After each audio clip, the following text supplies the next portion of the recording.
Mesdames, Mesdemoiselles et Messieurs, assalamu alaikum wa rahmatullahi wa barakatuh. Vous faites bien de vous connecter à Télévision Al-Bayan. Bienvenue dans ce journal. Voici les principaux titres. C'est le retour au bercail des pèlerins ivoiriens du contingent étatique depuis hier. 3 vols sont déjà à la maison. Les hôtes d'Allah subhanahu wa ta'ala ont officiellement été accueillis aujourd'hui même par les autorités ivoiriennes. Cérémonie à suivre en résumé dans ce journal. Attention sur les routes en ces temps pluvieux, l'alerte est donnée par le ministère ivoirien chargé des Transports. C'est d'ailleurs le sujet choisi pour la 41e édition de la Semaine nationale de la sécurité routière. La campagne a été lancée hier mercredi. La région du Tongpi est reconnaissante du président de la République Alassane Ouattara. Elle se mobilise pour l'exprimer officiellement à travers une grande cérémonie d'hommage. L'initiative vise à mettre en lumière les grandes réalisations de l'État ivoirien dans la circonscription.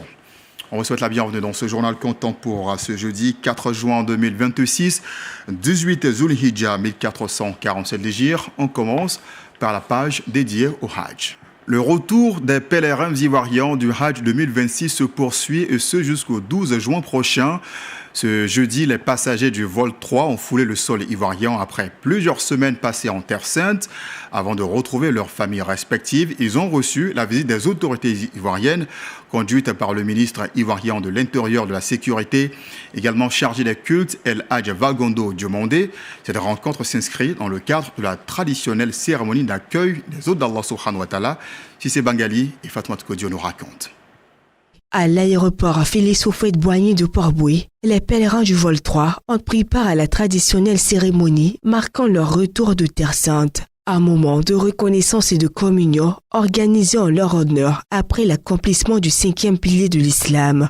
À cette occasion, le ministre de l'Intérieur et de la Sécurité, El Hadj Valgondo Diomandé, a salué les efforts consentis par l'ensemble des acteurs impliqués dans l'organisation du Hajj 2026. Il a également félicité les pèlerins pour l'accomplissement de leurs devoirs religieux.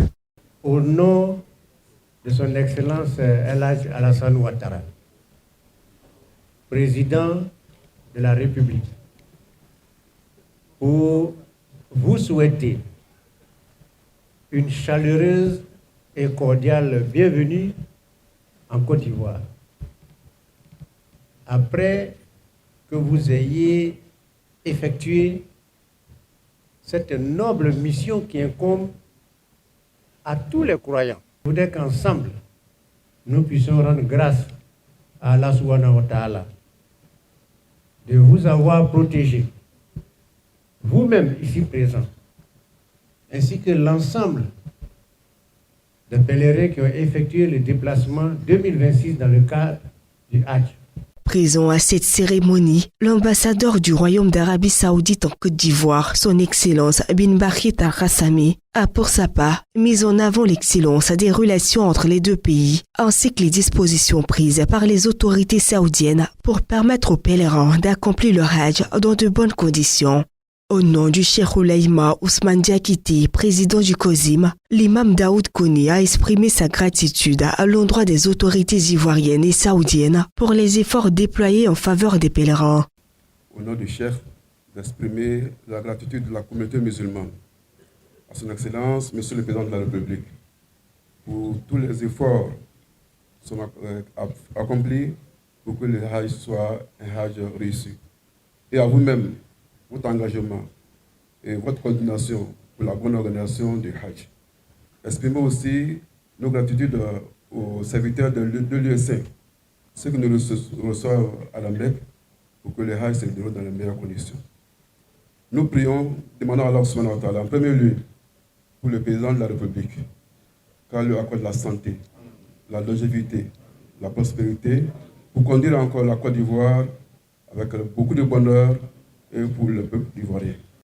Les bénéficiaires de ce pèlerinage n'ont pas caché leur satisfaction. De retour au pays, ils témoignent de leur expérience spirituelle et rendent grâce à Allah pour avoir accompli ce voyage dans de bonnes conditions. Et nous sommes revenus sains et saufs. Ça ne s'explique pas, ça se vit. Et car nous avons prié pour la paix de ce pays, de notre pays surtout, et surtout pour la jeunesse, leur travail, leur santé et les foyers. Bon, alhamdoulilah, le séjour ça s'est bien passé. Il y a eu des hauts et des bas. Voilà, parce que le Hajj, c'est des difficultés. Hein. Voilà, on n'imagine pas aller trouver le luxe devant nous dans un Hajj. Mais on prie Allah, alhamdoulilah, il y avait beaucoup de difficultés. Il y avait beaucoup aussi de confort, beaucoup de facilité, alhamdoulilah. Le retour des pèlerins ivoiriens se poursuivra dans les prochains jours avec l'arrivée des vols 4 et 5 prévus ce vendredi 5 juin, suivi du vol 6 le samedi 6 juin. Au total, 7000 fidèles du contingent étatique regagneront progressivement la Côte d'Ivoire au terme de leur séjour en Terre Sainte dans le cadre du Hajj 2026. Et naturellement, au cours du Hajj, les pèlerins ont séjourné à Mina pendant 3 jours. Ils y ont accompli l'une des étapes les plus importantes. Pour faciliter leur orientation dans cette immense ville de tentes, le commissariat du Hajj a mis en place un système de repérage bien particulier. Les tentes portent les noms de villes et communes de Côte d'Ivoire, un dispositif qui rassure les pèlerins et renforce leur sentiment de proximité avec leur pays. Immersion avec Touré Ibrahim Major et Achatou Kone. À Mina, les pèlerins ivoiriens évoluent dans un environnement qui leur est familier. Ici, les tentes portent les noms des villes et communes de Côte d'Ivoire telles que Bouaké, Adjamé, San Pedro, Dabo, etc. Ces appellations servent de repère aux Ivoiriens, facilitent les déplacements, limitent les risques d'égarement et permettent aux pèlerins de retrouver plus facilement leur groupe. C'est une bonne idée, l'idée est la bienvenue. Parce que désormais, dès qu'on dit que tu habites à Dokwe, ou Mankono, ou Trècheville, et que tu sais lire, pour te retrouver, c'est facile. Mais pour quelqu'un qui ne sait pas lire, il suffit de dire à quelqu'un, ah, je vais à Mankono, ou bien je vais à Dokwe, ou bien je vais à Trècheville. On attrape ta main et on t'accompagne jusqu'à domicile. L'indication des noms, c'est bienvenu. Ça nous permet de nous guider vers nos parents que nous cherchons et retrouver facilement. J'arrive à aider des gens, à guider des gens vers les proches qui cherchent et puis retrouver facilement. Cette idée du commissariat du Hajj à travers la commission hébergement est reconduite chaque année pour améliorer l'organisation et l'encadrement des pèlerins pendant le circuit culturel reliant la Mecque, Mina, Arafat et Muzdalifa. Depuis quelques années, nous avons eu l'idée de donner quelques noms des différentes villes de la Côte d'Ivoire et même de certains quartiers d'Abidjan, donc pour que le pèlerin se sente chez lui, donc pour ne pas qu'il se sente dépaysé et pour ne pas qu'il se sente un étranger. Et quand un pèlerin arrive ici à Mina, on dit que vous êtes logé à Bengourou, mais c'est dit que donc, je suis en Côte d'Ivoire. Voilà. Ou bien il est logé à Djamé, il se dit mais je suis à Abidjan. Donc comme ça, il est enthousiasmé.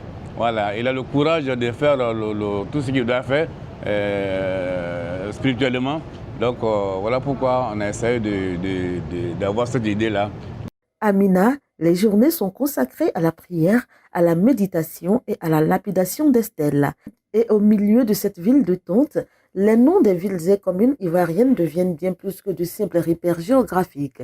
Ils rappellent aux pèlerins leurs origines et renforcent les liens de fraternité qui les unissent loin de leur terre natale.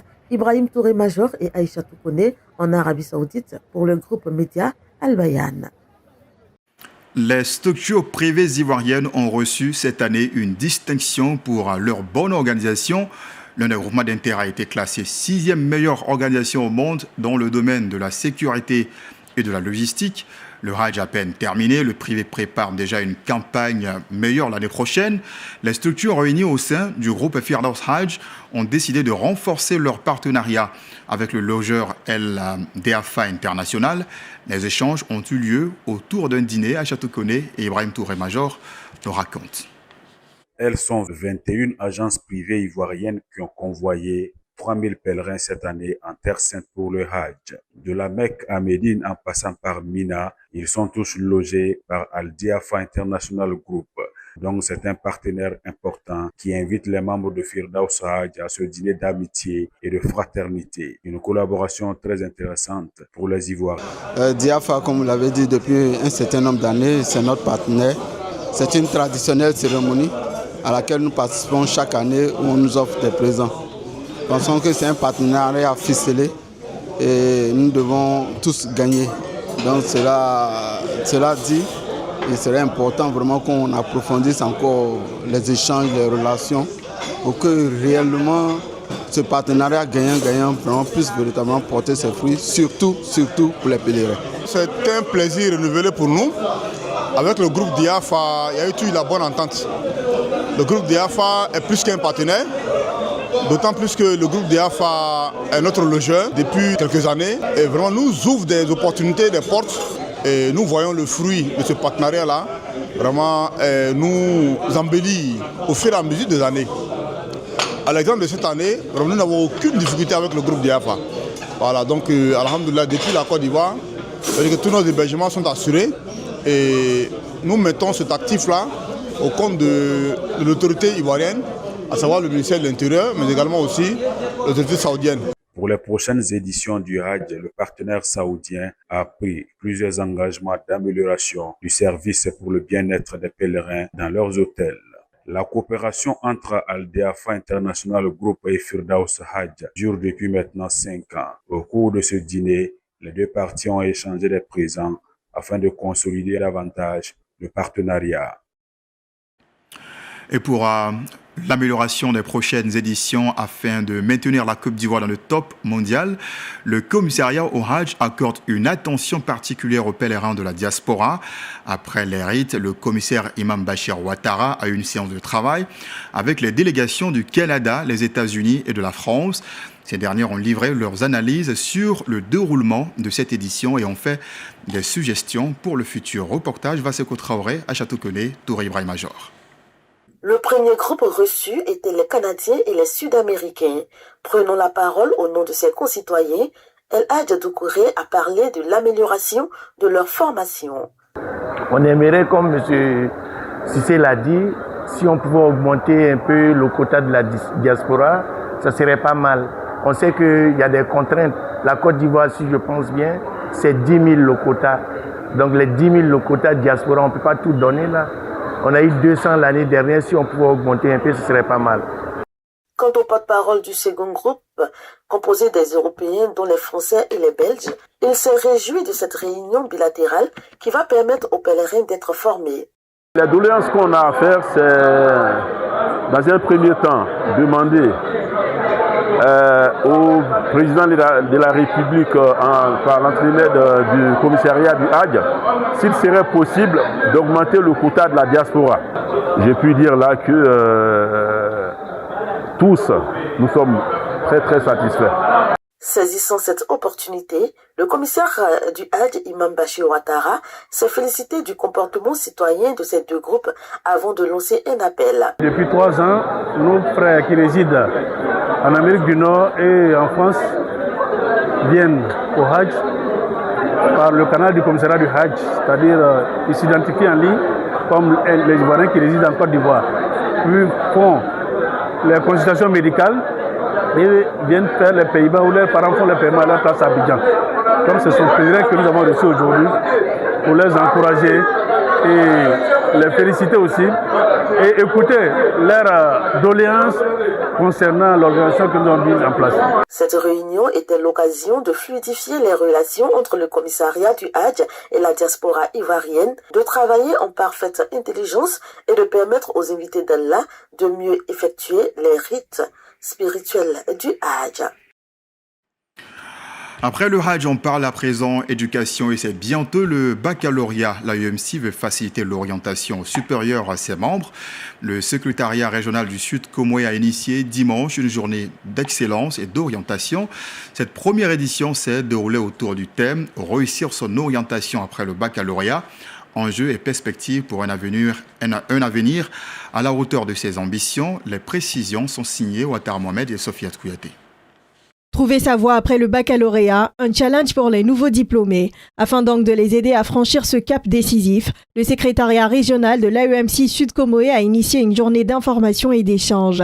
Objectif, offrir un cadre d'accompagnement aux nouveaux bacheliers et étudiants afin de leur permettre d'effectuer des choix d'études éclairés. Pour l'occasion, des professeurs d'université et inspecteurs d'orientation ont été mobilisés pour instruire sur les débouchés des différentes filières. Nous sommes venus, c'est pour guider en tant qu'inspecteur d'orientation.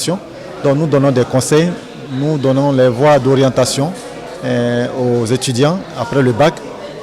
Ils ont 3 choix à faire, l'université, les grandes écoles et puis la voie des concours. Voilà. Concernant l'université, ce thème que nous avons développé un peu, nous avons parlé un peu du système LMD, licence, master, doctorat, voilà, qui s'obtient après 8 années de parcours universitaire. Cette action de haute portée sociale et éducative est à mettre au crédit du secrétariat régional de l'AEMC Sud Comoé, une vision fortement soutenue par le Cheikh Moussa Dramé, président régional du COSIM. On a mis cette initiative en place parce que on a constaté qu'après nos militants, après l'obtention de leur bac, ils ont des difficultés vraiment à faire leur choix dans les filières. Et c'est la raison pour laquelle nous avons organisé cette activité. Mon message aujourd'hui pour les futurs bacheliers, c'est vraiment de ne pas s'amuser avec ces genres d'opportunités. Voilà, ce sont des opportunités très rares. Nous soutenir nos étudiants pour les encourager, ce qu'ils font pour la communauté musulmane. C'est pour cela que nous sommes ce matin ici, Inch'Allah. Venus nombreux, les participants ont exprimé leur satisfaction. Ils repartent outillés, l'esprit plus ouvert quant à leur avenir académique grâce aux précieux conseils partagés par les différents panélistes. Avant cette journée, je ne savais pas comment m'orienter. Je ne savais pas quoi faire après, mais aujourd'hui, après tout ce que les conférenciers ont dit, j'ai au moins une vision de ce que je peux faire demain. Outre ce panel d'orientation, le secrétariat régional AEMC du Sud Comoé ne compte pas s'arrêter en si bon chemin. L'organisation prévoit déjà la tenue de la journée de la militante AEMCiste, ainsi qu'un séminaire islamique et managérial pour parfaire la formation de ses membres. Pour garantir la sécurité routière en période de pluie. C'est l'objectif visé par le coordinateur national des gares routières de Côte d'Ivoire en collaboration avec le ministère ivoirien de l'Intérieur, de la Sécurité ainsi que l'OSER. C'est l'enjeu de la 41e édition de la Semaine nationale de la sécurité routière. Elle a été lancée ce mercredi à la gare routière d'Adjamé, une activité marquée par une conférence de sensibilisation. Vassi Fofana et Mariam Doucouré nous en donnent les détails. Or, quand on conduit sous la pluie, le risque d'accident est multiplié par 2. Ça veut dire qu'on est exposé doublement. Alors, quelles sont les précautions qu'il faut prendre? À quelques jours de la 41e édition de la Semaine nationale de la sécurité routière, les acteurs du transport se mobilisent pour sensibiliser chauffeurs et passagers aux bonnes pratiques de conduite en saison de pluie. À la gare routière d'Adjamé, Adama Touré et les responsables de l'OSER ont lancé une campagne de prévention axée sur la prudence et le respect du code de la route. C'est une activité nationale. On a la 41e édition de la campagne de la sécurité routière et nous avons la chance aujourd'hui de recevoir le ministère des Transports par le biais de l'OSER et la police nationale par le biais de la préfecture de police. Alors nous sommes très heureux et nous nous ferons fort parce qu'aujourd'hui nous avons reçu pratiquement tous les représentants des transporteurs dans les 10 communes d'Abidjan. Et donc ce message-là, nous allons exiger qu'elle soit relayée dans toutes les gares du district d'Abidjan et de la Côte d'Ivoire parce que nous sommes à la gare routière internationale parce que c'est d'ici que partent tous les cas pour la sous-région et pour les villes de l'intérieur du pays. Lancez un message ici, vous êtes persuadés qu'elle va atteindre beaucoup de monde. Une démarche saluée par les acteurs du secteur. Ouais, ce que le président dit, ouais, c'est vrai. C'est comme quand il pleut quoi là. Lui qui est devant toi, ne suis pas du près. C'est vrai quand il pleut, c'est comme le frein, ça ne peut pas freiner, c'est comme le goudron là, ça glisse. Moi, seulement par la grâce d'Allah, Inch'Allah, ça va aller. On va bien rouler. Face aux transporteurs, chauffeurs et représentants syndicaux présents, le directeur adjoint de l'OSER a rappelé les principales précautions à observer en période de pluie afin de réduire les risques d'accidents et de préserver des vies humaines. Nous nous trouvons aujourd'hui à la gare pour procéder au lancement officiel de cette 41e édition. C'est pourquoi nous demandons aux transporteurs de rouler à allure modérée, pas d'excès de vitesse, de respecter les distances de sécurité. Donc ce sont tous ces éléments-là dont le transporteur, dont le propriétaire du véhicule doit tenir compte et demander au conducteur d'observer. Et bien évidemment, il y a l'éclairage. Prévu le 6 juin 2026, la 41e édition de la Semaine nationale de la sécurité routière se déroulera autour du thème « La conduite en temps de pluie, quelles précautions prendre ?» avec pour objectif de renforcer la culture et la prévention auprès des usagers de la route. La région du Tongpi entend rendre hommage au président de la République Alassane Ouattara pour ses nombreuses actions de développement en faveur des populations de l'Ouest montagneux. Le lancement officiel de la cérémonie de reconnaissance au chef de l'État s'est tenu ce mercredi au centre de matériel scientifique de Cocody. Les élus et cadres de la région ont pris part à cette cérémonie selon Vassi Fofana et Fatma Kodio.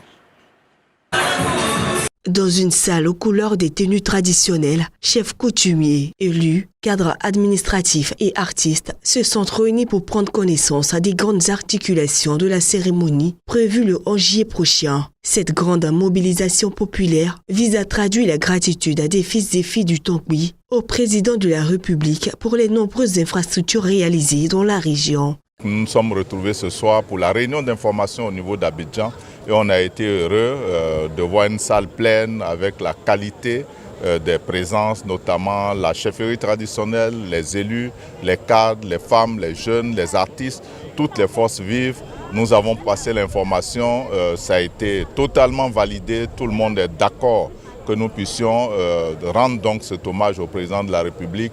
Chacun va se mobiliser, chacune va se mobiliser. Nous poursuivons dès la semaine prochaine à Mans avec d'autres réunions d'information et de mobilisation. Je voudrais m'en féliciter et dire merci à tout le comité d'organisation, à tous ces cadres qui se mobilisent pour la réussite de cette cérémonie. Au cours de cette cérémonie de lancement, les organisateurs ont invité les populations à se mobiliser massivement afin de faire de cet événement un moment historique de reconnaissance et d'union autour des actions de développement engagées dans le Tongpi. Donc le mot d'ordre, c'est mobilisation, mobilisation, mobilisation. Et le pays saura et verra ce que le Tongpi est capable de faire. Tous ensemble à Mans le 11 juillet 2026 pour rendre hommage à son Excellence, Monsieur le Président de la République. Les différents acteurs présents ont également salué les efforts du gouvernement tout en promettant une forte mobilisation pour la réussite de cet événement. L'appel que je tiens à lancer, il s'agit de dire à toutes nos sœurs que le message est déjà lancé. Le rouleau compresseur est déjà lancé. Et donc toutes les femmes sont attendues dans le Tongpi le 11 juillet 2026 pour une grande célébration de reconnaissance parce que le Tongpi sait reconnaître ceux qui font tout pour lui. La cérémonie officielle de reconnaissance au président de la République se tiendra le 11 juillet prochain à Mans avec la participation attendue de nombreuses délégations venues des différentes localités du Tongpi. C'est de ça qu'il s'agit. On reste à l'intérieur du pays pour terminer ce journal. Le lycée Jeune Fille Dominique Ouattara de Mans a vécu le week-end dernier 2 journées riches en couleurs et en émotions. Les vendredis 15 et samedi 16 mai dernier, l'établissement a tenu une journée de mérite et d'excellence. La journée vise surtout à encourager la persévérance en milieu scolaire. Reportage Latifat Soré. La cérémonie a enregistré la présence de plusieurs personnalités, notamment des membres du corps préfectoral, des autorités administratives ainsi que des responsables du système éducatif. Aux côtés des invités, de nombreux élèves du lycée Jeune Fille Dominique Ouattara de Mans ont pris part à cette célébration, marquée par des allocutions, des prestations artistiques et des remises de distinctions. Merci pour votre patience, merci pour votre écoute et que les résultats en fin d'année scolaire, au niveau bien entendu des examens à grand tirage, qui commencent déjà à partir de lundi, soient des résultats très satisfaisants pour tout le monde et que, oui, comme je l'ai dit, Mans soit représenté à la journée nationale de l'excellence. Cette célébration, devenue un rendez-vous important de l'établissement, visait à mettre en lumière les efforts consentis par les élèves tout au long de l'année académique. Après plusieurs mois de travail, de concentration, d'études et de détermination, les meilleurs élèves ont été honorés devant un public venu nombreux pour l'occasion. À nos lauréates, vous avez travaillé, vous avez persévéré et aujourd'hui, le lycée vous rend honneur. Vous recevez ce prix non comme une arrivée, mais comme un commencement.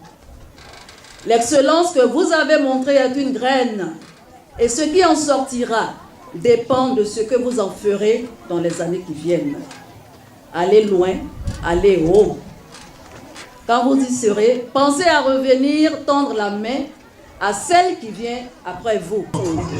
Je suis très heureuse parce que maman m'a honorée.